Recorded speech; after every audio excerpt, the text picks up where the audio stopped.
పూర్వం ఒక రాజుకు అష్టైశ్వర్యాలు ఉండేవి. ఆయన నివసించే భవనం చుట్టూ పూల తోట ఉండేది. అందులో ఏడాది పొడుగునా చక్కని పూలు పూసేవి. ఆ తోటకు అవతల అడవి ఉండేది. అందులో ఆయన తప్ప మరెవరూ వేటాడరాదు. ఏ సుఖాలకు లోటు లేని ఆ రాజుకు ఒక్క సుఖం లోపించింది. అదేమిటంటే నిద్ర సుఖం. ఆయనకు నిద్ర వచ్చేది కాదు. నిద్ర సుఖం లేని వాడికి మరే సుఖము లేదని రాజు గ్రహించాడు. నిద్ర రాకపోవటం అన్నది ఒక పెద్ద జాడ్యమని ఆయనకు తోచింది.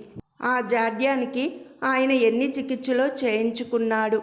కానీ ఒక్క చికిత్స పనిచేయలేదు. దూరదేశాల నుండి ఘన వైద్యులు వచ్చి మందులిచ్చారు. అందువల్ల కూడా ప్రయోజనం లేకపోయింది. రాజు ఒక రాత్రి అంతా పక్క మీద ఇటు అటు పొర్లి జీవితంలో విసిగిపోయాడు. ఆయన తెల్లవారగానే లేచి సామాన్యుడి దుస్తులు ధరించి ఎవరికీ చెప్పకుండా అడవిలోకి వెళ్ళిపోయాడు. కొంత దూరం వెళ్ళేసరికి రాజుకు ఏదో చప్పుడు వినిపించింది. ఆయన చిరాకు పడుతూ కాలిబాటల వెంబడి ఆ ధ్వని వచ్చిన దిక్కుగా వెళ్ళాడు. ఒకచోట ఒక మనిషి గొడ్డలితో ఒక చెట్టును కొట్టుతున్నాడు. రాజుకు ముందు వినిపించిన చప్పుడు అదే. చెట్టు కొట్టే మనిషి శరీరమంతా చెమట దిగగారుతున్నది. అతను చేసే పని చూస్తుంటే రాజుకు ఆశ్చర్యం కలిగింది. పాపం ఎంత కష్టపడి పని చేస్తున్నాడు. ఎండ జాస్తి అవుతున్నది కూడాను అనుకున్నాడు రాజు. కొంతసేపు అయ్యాక చెట్టు కొట్టేవాడు గొడ్డలి దించి నేల మీద పెట్టి మురికి బట్టతో ఒంటి చెమట తుడుచుకొని నేల మీద వెల్లికిలా పడుకొని హమ్మయ్యా అనుకున్నాడు. తరువాత ఆ మనిషి పక్కకు పొర్లుతూ రాజును చూశాడు.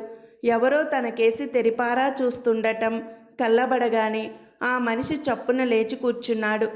రాజు ఆ మనిషిని జాలితో చూసి చిరునవ్వు నవ్వుతూ, నువ్వు చాలా అలసిపోయి ఉండాలి. ఎండ తీవ్రంగా ఉన్నది. కొంచెం విశ్రాంతి తీసుకోరాదు అన్నాడు. అయ్యా, మేము మిమ్మల్ని చూసి తనిఖీదారు అనుకని భయపడ్డాను.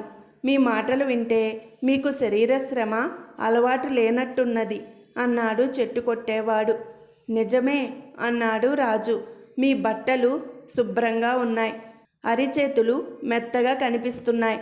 నా అరిచేతులు చూడండి ఎలా కాయలు కాసాయో.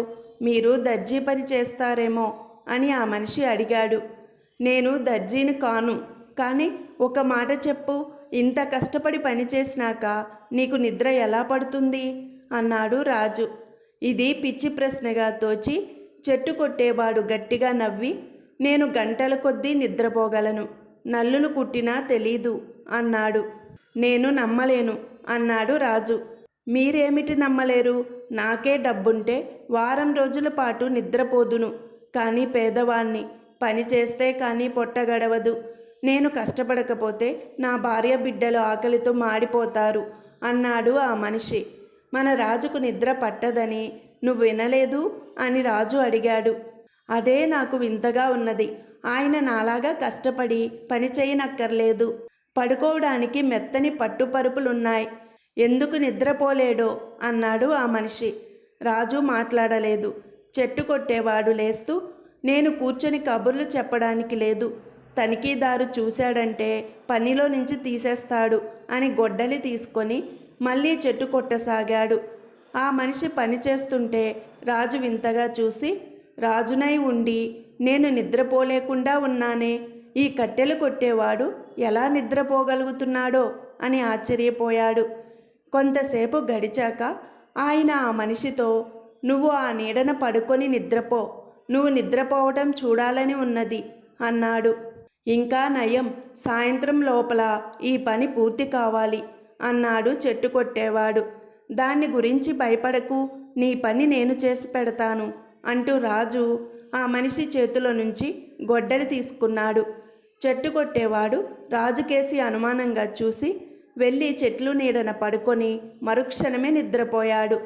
చిత్రం, ఒక పరుపు లేదు, దిండు లేదు. వీడి ఎలా నిద్రపోతున్నాడో అని ఆశ్చర్యపోయాడు రాజు. అయితే వాడి పని తాను చేయవలసి ఉన్నది కనుక రాజు గొడ్డలితో చెట్టు కొట్టసాగాడు.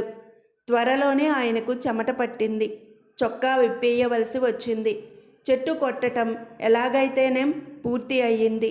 రాజు చేతులు బొబ్బలెక్కాయి, నడుము చేతులు తీపి పెడుతున్నాయి. ఆయన వెళ్ళి చెట్టు కొట్టేవాడి పక్కనే నేల మీద నడుము వాల్చాడు. కొద్ది క్షణాల కల్లా ఆయన కళ్ళు బరువెక్కి మూసుకుపోయాయి. ఆయన గాఢ నిద్రలో పడ్డాడు. సాయంకాలం అయింది. ఏ కూలీ ఎంతెంత పని చేశాడో చూస్తూ తనిఖీదారు అక్కడికి వచ్చి కూలివాడు మరొక మనిషి పక్కన పడుకొని గాఢ నిద్రలో ఉండటం చూసి, లేవరా గాడిదా అంటూ వాణ్ణి ఒక తన్ను తన్నాడు. రాజు కళ్ళు తెరిచి చూసి, ఎందుకలా గావు కేకలు పెడుతున్నావు? వాణ్ణి నిద్రపోని, అలసి ఉన్నాడు అన్నాడు. నువ్వెవడువు నాకు చెప్పడానికి? నేను ఈ అడవికంతటికు తనిఖీదారును అన్నాడు ఆ ఉద్యోగి పొగరుగా. రాజుకు పట్టరాని ఆగ్రహం వచ్చింది. త్రాష్టుడా, వాణ్ణి లేపావో నీ గొంతు నిలుమేస్తాను అన్నాడాయన పళ్ళు కొరుకుతూ.